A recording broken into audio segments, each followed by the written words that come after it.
some people might be confused when you talk about the mystery, but then you also talk about you don't want things to be mysterious. You know what I mean? Like you say that on one angle. The mystery is your journey.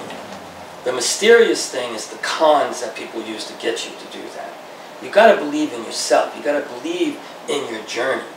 Like whatever I do physically, I try to explain it. There's no trickery. There's nothing behind it. It is raw. You either can do it or you can't do it. You know? And part of martial arts, which I love that people just don't understand, is illusion. And if they can trick you, then that's part of the martial art. If like the hands are quicker than the eyes, or this and the other. There was a great, I don't remember the scene, but you guys will probably remember the scene, but I really liked it in The Monkey King, a movie called The Monkey King. Was it Monkey King? Jet Li was in it. And am I saying the movie right? Forbidden Kingdom? Oh, yeah. Well, there was a great scene where the two guys are fighting, and the guy says, you put down your weapon, and we'll fight hand to hand. And then he throws his staff away, and the guy goes, he does these laser beam things, which would be really cool if you could do that. And then he says, part of the martial arts, my friend, is deception. And he walks away. I was all for that bad guy. The bad guy, he was the cool guy, you know, like he knew what was going on. The Monkey King was so trust. I'll throw my staff away. What are you, a bonehead? If that's your staff, don't throw that away. But you know, part of the art is deception. It's trickery. It's illusion. But reality is, you know, it's to be raw. You know, to see where you are in your present time. The mystery is your journey. That's the meditation. So there is a difference between physical and we'll say meditative or spiritual. You know, I believe in celebrating the mystery, and I believe that creation or God is throughout it all. And every step of the journey is discovery. You're moving. That's why I love hallways. If I had the money and build a home, would have lots of hallways. You know, because they're always leading somewhere. You get up and you walk in your hallway, you're going to the bathroom, you're going to your bedroom, you go. Imagine a hallways that you're walking down with all these different rooms that you haven't entered into yet. Like a house you never seen before with a castle. Yeah, and you have all these hallways with the torches on and everything else. Like I'd love to build a home like that. And you walk, because it always reminds you, puts you in the meditation. Wow, it's not simply just walking in a hallway. I'm going somewhere. I'm getting up and I'm going somewhere. And I'm going to this room. But what about rooms you haven't entered yet? And that's the mystery. It's rooms that you haven't entered in. You're walking down a hallway. And that hallway is a representation of your journey. That's self-creative energy. That's the creative energy and why I believe we are here. You know, to discover why we are here. And to participate in the journey with creative nature. That, to me, is God. You're moving with it. You're a part of it. And religion and all the things that come with it are part of the journey to help you if you decide to take those steps to go and move that way. It's scary at first. It's kind of like being on a tunnel. You know, where you're wobbling, you don't know where you are. But after you get used to it and you start to structure, you start to realize your faith, your strength, your meditation, your energies, your chi are much more sound. You're a much more sound individual, and you're looking and traveling and moving, not to something. You're, you know, like, because you don't know where to is. You're moving with it. That's meditation. Meditation in motion, not in escape. You know, you could have all the trouble in the world. Any person can. And there could be a person that can have a lot of trouble, whatever that may be. And if we bow to each other, our hands come up and we stand and we face each other, all of a sudden, everything is gone. And the person you're in front of becomes your meditation. You're not thinking about your bills, you know, that your wife cheated on you, your boyfriend cheated on you. You're not thinking about the cat that got ran over by the car. You're not thinking about this. You're not thinking about your parents. All you see is these hands in front of you, and you have to fight that.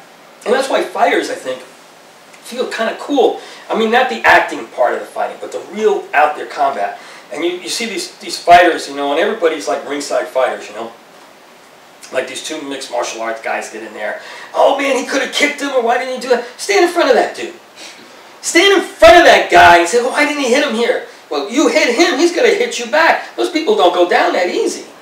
You know, they're training 7 hours a day. They're sitting up there. They're used to it. They get tired. They get heavier. They get up. Stand in front of that guy. But I guarantee whatever was going outside of the money that's involved with it and the egos and all that, you lose it. But when you're standing one warrior facing another warrior, you blank out.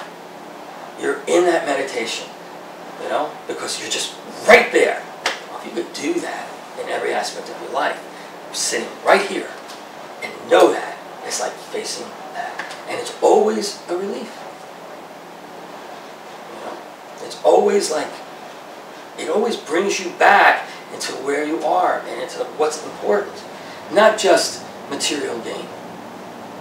And I'm not saying that material gain isn't important. Of course it's important to have stable and to have a stable life, to have that freedom. Look at Michael Jackson. Had all the freedom in the world. Obsessed with not dying. He's gone.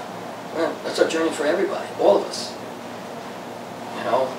And what his life brought to him, but maybe a little bit off balance. And other people's like, who's that one female actress, but was a model for a while. And her mom had a lot of, she made a couple of really bad sitcoms, and I can't think of her name. Anyway, whoever she was, and you'll recognize her as we go.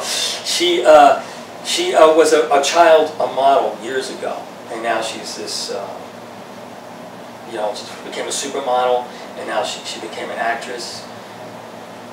Well, she went to Princeton. She ended up going to Princeton College. Well, her mom. What was she in? I don't know. I don't know. It doesn't matter. It could be anybody. Yeah. Anybody. But the difference was her mom. Everybody said her mom was like this terrorist, you know, that went and did all these things. And but her mom made sure she had an education, made sure that she was able to take care of herself, made sure she was able to do all those things. So she was much more than just an actress. She also had education, and she wasn't corrupted by that field. You know, where she advertised jeans, like Calvin Klein jeans or something like that. You know?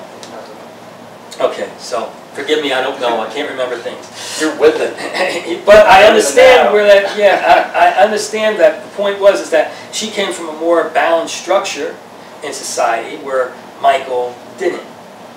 But in the end of that structure, finance really wasn't the answer. It's where they were as an individual, where they were as a human being, as far as surviving socially, you know, and where they could keep moving.